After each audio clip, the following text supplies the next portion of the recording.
Recently, a business owner asked me, is there anything that you can suggest that might help our sales?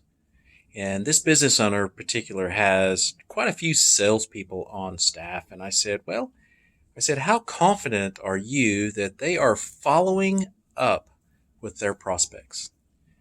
And here's the reason why I ask. I've recently been tasked with finding a new assisted living facility for my elder father.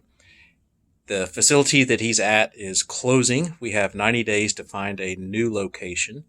I visited 9 locations around our community.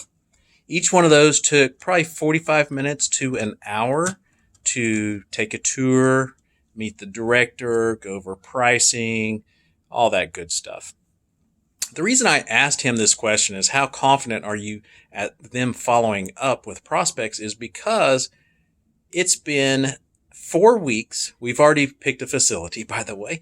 It's been 4 weeks since I took those tours.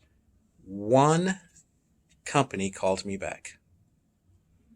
No, I didn't miss a phone call. Any of the phone calls that I missed, I called back. It was not the facilities. 1 out of 9.